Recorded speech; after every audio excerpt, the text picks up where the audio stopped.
Hello అండి, అందరికీ హోలీ శుభాకాంక్షలు. ఈరోజు మీతో నేను ఒక కథను చెప్పబోతున్నాను. అదేమిటంటే, ఒక కుటుంబం ఉంటుంది. ఒక తల్లి, తండ్రి, కొడుకు. ఈ ముగ్గురు ఒక కుటుంబం. ఆ కుటుంబంలో ఆ తండ్రి మంచి జాబ్లో ఉంటాడు. ఆయనకు ఫైనాన్షియల్గా ఎలాంటి ప్రాబ్లం లేదు.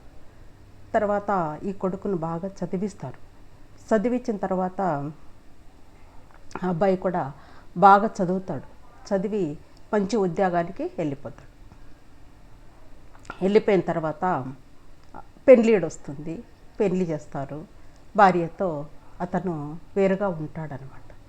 అంతలోకి వీళ్ళ తండ్రి కూడా రిటైర్డ్ అయిపోతాడు. మంచి జాబ్లో రిటైర్డ్ అవుతాడు. రిటైర్డ్ అయిన తర్వాత ఈయన భార్య వేరుగా ఉంటారు. ఒకరోజు ఏమవుతుందంటే, ఆ తండ్రి ఆ కొడుకు మీద కోర్టు కేసు వేస్తాడు. ఏమని వేస్తాడంటే, నా కొడుకు నాకు నెల నెల కొంచెం డబ్బు ఇవ్వాలి అని కోర్టులో కేసు వేస్తాడు. కేసు వేస్తే అప్పుడు ఆ కొడుకు కూడా కోర్టుకు హాజరవుతాడు. హాజరైన తర్వాత జడ్జి అడుగుతాడు, నీవు మీ నాన్నగారికి నెల నెల కొంచెం డబ్బు ఇవ్వాలి అంట అని చెప్తాడు. అంటే ఆ కొడుకు అంటాడు, నేను ఎందుకు ఇవ్వాలి, మా నాన్నకు చాలా పింఛన్ వస్తుంది కదా, ఆ పింఛన్తో మా అమ్మ మా నాయన జీవించవచ్చు కదా, నా మీద ఆధారపడవలసిన పనేమి లేదు కదా అని అంటాడు. అంటే అప్పుడు ఆ జడ్జి గారు కూడా అవును కదా అని ఆ తండ్రిని అడుగుతాడు.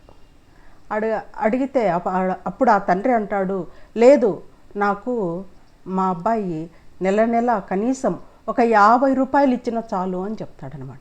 అప్పుడు జడ్జి గారు కూడా ఆశ్చర్యపోతారు.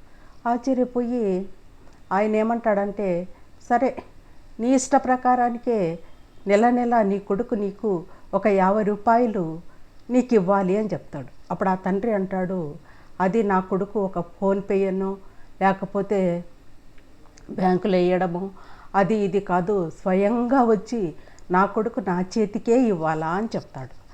సరే అని జడ్జి గారు కూడా తీర్పిస్తారు.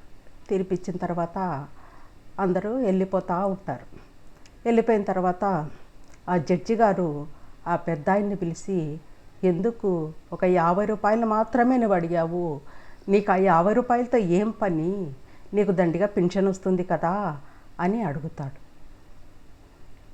అప్పుడు ఆ పెద్ద ఆయన అంటాడు, అయ్యా, నాకు 50 రూపాయల కోసం నేను అడగడం లేదు, ఆ 50 రూపాయలన్నా తీసుకొని నా కొడుకు నా ఇంటికి వస్తాడేమో నెల ప్రతి నెల, అప్పుడు నా కొడుకు నేను కళ్ళారా చూసుకోవచ్చు, నా భార్యకు ఆ కొడుకు అంటే చాలా ఇష్టము అని చెప్తాడు. ఆయన వచ్చినప్పుడు కడుపారా ఆయన ఏం తినగలడో అదంతా చేసి పెట్టి మేము ఎంతో సంతోషపడతాము, అట్లన్నా నెల నెల నా కొడుకుని మేము చూసుకోవచ్చు కదా అని ఆ జడ్జితో అంటాడు. అప్పుడు ఆ జడ్జి కూడా ఎంతో సంతోషపడతాడండి. ఈ విధంగా పిల్లలు ఎంతో ఎత్తు ఎదిగినా కూడా మీ తల్లిదండ్రులను మరవద్దండి. కనీసం మీకు వీలున్నప్పుడైనా వచ్చి మీ తల్లిదండ్రిని ఒక ప్రేమగా ఆప్యాయతగా పలకరించైనా వెళ్ళండి. ఆ సంతోషం వేరు, ఆ ఆనందం వేరు. మనం జీవించడం కాదండి, మనల్ని పెంచిన తల్లిదండ్రికి కూడా మన ఆనందాన్ని ఇవ్వాలి. అంతేనండి. మీ అందరికీ ఏ విధంగా నచ్చింది? నచ్చితే ఒక లైక్ చేయండి, షేర్ చేయండి, సబ్స్క్రైబ్ చేసుకోండి. ఉంటానండి.